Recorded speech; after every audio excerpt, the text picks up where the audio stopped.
Word up, diamonds. Sway in the morning, family and loyalty. Guru, rest in power. Yes. Gangstar. That album was sent. One of the best yet. From the heavens, if you ask me. And so was our next guest. Because of who she works with. As a organization or a platform that has been educating me since my youth. It's how I was able to travel growing up in Oakland, California. It was how I was able to see the world and learn about different cultures and different people's triumphs and struggles across the globe. Things I was learning from this publication, I wasn't necessarily learning in school. And if I was, they were only scratching the surface. These people did deep dive editorials. By the time you got through reading an issue of this magazine, you felt wiser, you felt more intelligent, you felt more empathetic to people around the world. Today I have the editorial director, National Geographic Partners, and editor-in-chief of National Geographic magazine, the one and only Susan Goldberg is here. Have the beat. Susan! Well, thank you. So glad to be here. Glad to have you, Susan. Goldberg, I was reading up on you. It said, under your leadership, National Geographic has been honored with 5 national magazine awards, including the top prize for general excellence in 2019. Who are you, Susan? Who are you? You used to work at USA Today? I did. I'm a journalist. I've spent my whole career in journalism. Used to run newspapers. I ran the big newspaper in Cleveland, the Plain Dealer. Used to be the editor of the San Jose Mercury News. Ran the Washington bureau for Bloomberg News. So I come out of a real news background. A real news. You see how she said real. Not fake news. We don't go there. I gotta ask you though, because we don't even know what to talk about, because these stories pop up in the digital space, and there's really no way of checking them out or knowing the reach, with a source, if it was any type of investigative reporting done, and we end up talking about these things are frivolous and have no meaning and really weren't true. How have you adjusted in this digital age? Well, I mean, at National Geographic, it's all about our credibility and our authority to be able to tell stories all over the world.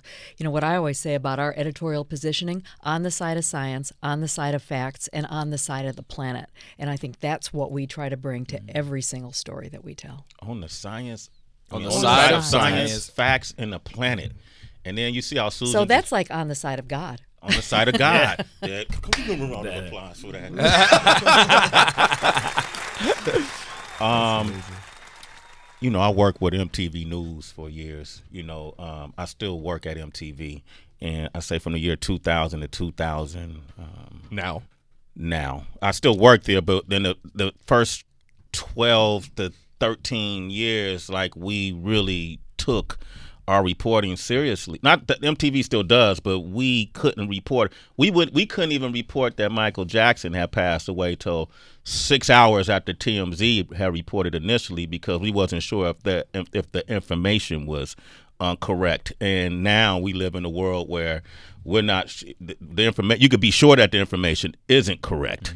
You must cringe. Do you even watch the news? Oh yeah, of course I do. But we've got to double down on doing stories that are right. I mean, as the press is being undermined, as the credible press is being undermined, I think all of us journalists need to work harder than ever to make sure that we're doing stories that are right, that are fair, that are accurate, that are honest, and are on the side of facts, like I say. Press has been under attack.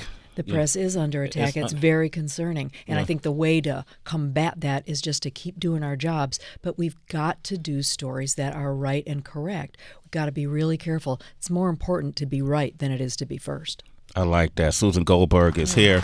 We're here to celebrate this book, and that's going to be also a partnering issue of National Geographic, all about women. The book Women, the National Geographic Image Collection, is out now. Tell me about this amazing book. Okay. 450 images, over 512 pages. It weighs 6 pounds, so I'm really impressed. You've got it there. All right, you can get See what I'm doing here? Yeah. Okay. No need for the gym today. Well, because there was so much to get in there, because what we're doing is we've got We're telling the stories of women over about the last 130 years, and doing so by using images in our archive. We've got 64 million print and digital images in the archive of National Geographic. It's one of the biggest archives in the world. Wow. And so we narrowed that down to 450 amazing pictures that just show women all over the world. And it is such an inspiring journey when you look at how women have, come from 130 years ago to where we are now. It makes you feel good. Wow. And it's these women and these images of women, you have something called Through the Lens. What is... Okay. Oh, this is one of my favorite images, actually, out of Spelman College. Yes. This young woman has just graduated. You can see her there with her aunt and her mother. And we need to see more images like this. Amen. Of empowered, successful, striving, thriving young women of color. This is taken by photographer Nina Robinson. And one of the things we do in this book is we talk to some of our female photographers. One of the reasons that we're seeing this progression in what women are doing in these pictures is not only are women doing different things, but we've got more and more women taking pictures. So you're seeing a difference that way as well. Yeah. It's amazing. I'm curious about that, Susan, because I think the role of having a catalog with such amazing archival footage and pictures, the role of the editor really comes into play in terms of how you curate the pictures that you select. Talk to us a bit about the process in terms of what lens were you guys looking through in order to really frame and set a framework of which pictures went in this book and which ones you had to leave out. Oh, it was a tough decision. It was really hard. I mean, there were a lot of robust discussions, shall we say, about what was included and what came on the cutting room floor. But we just wanted images that told iconic stories about women. And so we divided the book up into 6 chapters, because there's a lot of ways you could do this book. You could do it chronologically, but we decided to do it around themes. So the theme of love, of beauty, wisdom, strength, those are just some of the themes that we looked for. And we looked at pictures that really spoke to those words. My favorite chapter is the one on strength, because women are warriors, as we know, and I just think those pictures from women from even 100 years ago, you see the strength of these women coming through. What was the first picture that you selected? Well, the first picture ever to appear of a woman in National Geographic magazine is from 1896. Okay. And we don't know much about it. It is in this book, and all the caption says is Zulu bride and bridegroom. And we don't know who the photographer was, but that was the very first picture in which the woman was the subject of the photograph, 1896. So we've got pictures that start there all the way up through the modern day. Wow.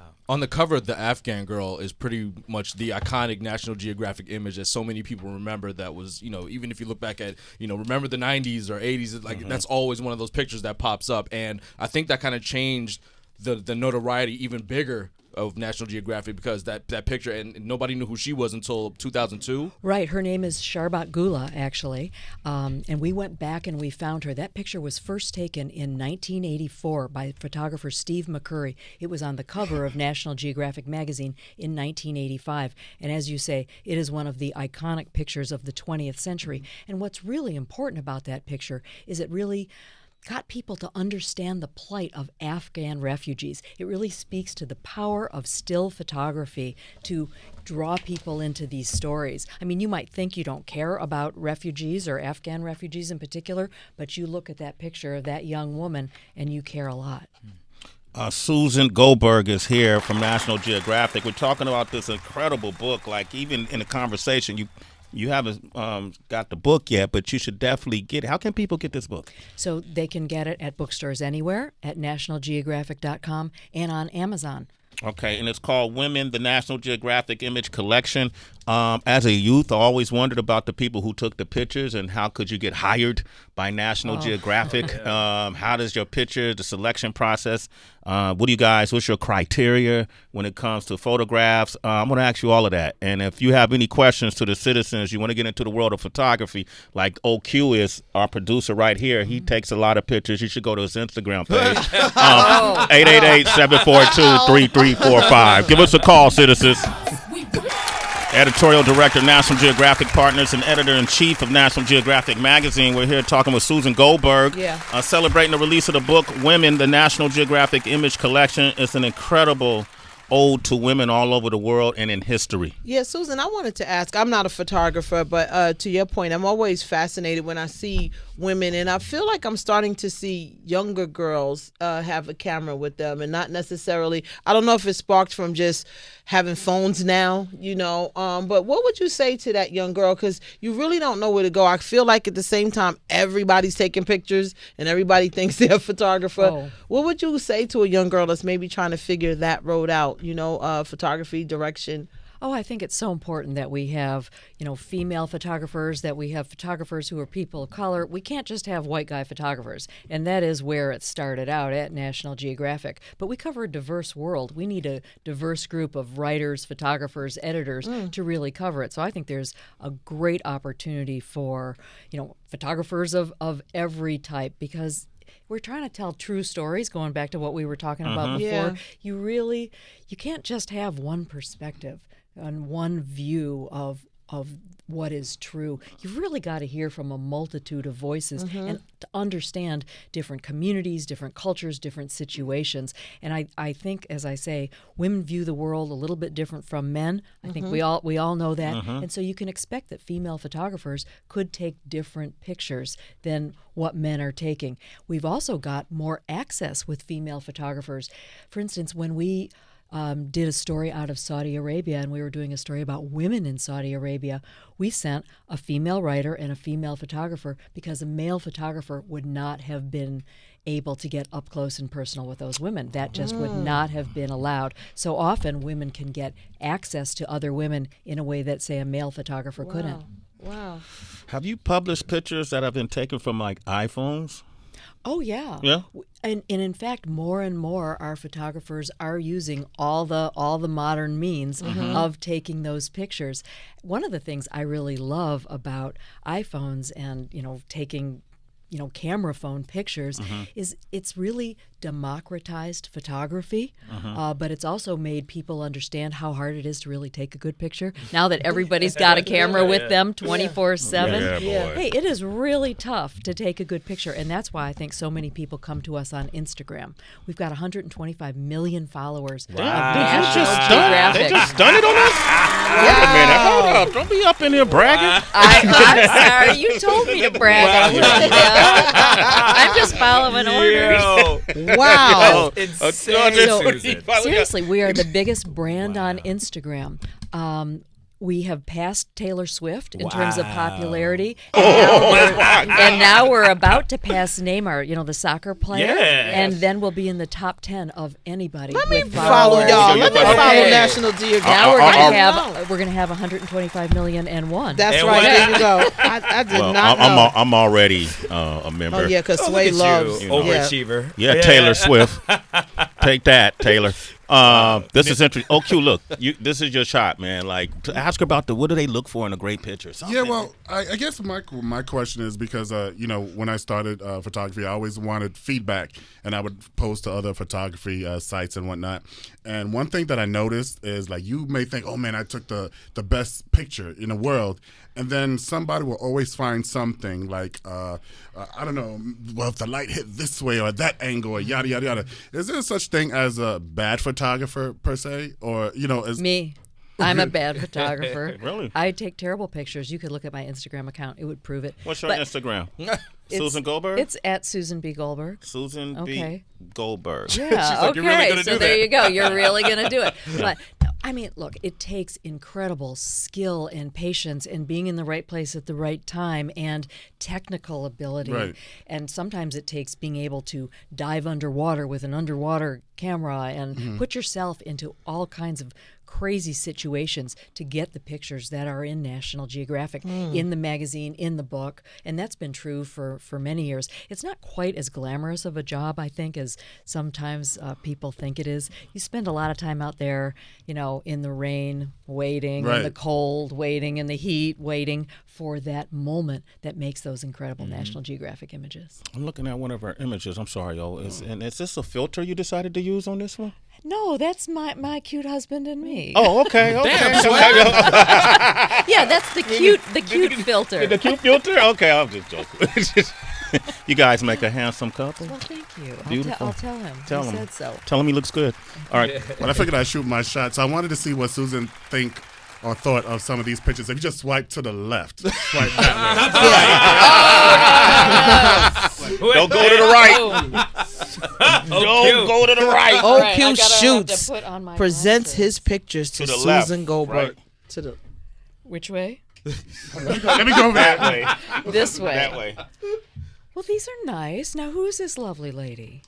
Oh, these are young ladies that I met, in Los Angeles during our recent trip.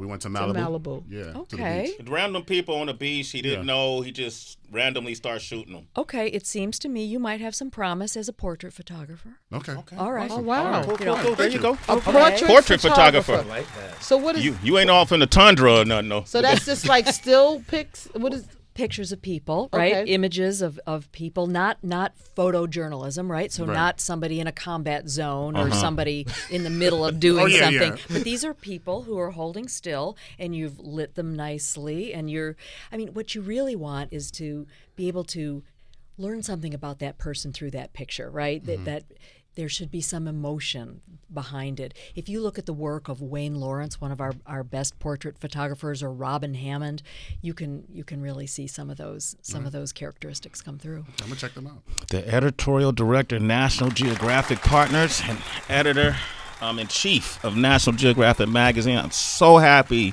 to have you on this show. yeah, man. Oh, Thank you. I'm so happy to Susan be here. Goldberg. I hope you enjoyed your experience as much as we did. Oh, you mean we have to end now? Unfortunately. Yeah, Unfortunately, you have to Susan. go. You have other engagements. Oh, this has been so much fun. Thank you good. so much for having me. Absolutely. And make Thank sure you you. guys, once again, get the book Women, the National Geographic Image Collection. I know a lot of folks are tuned in from all over the world.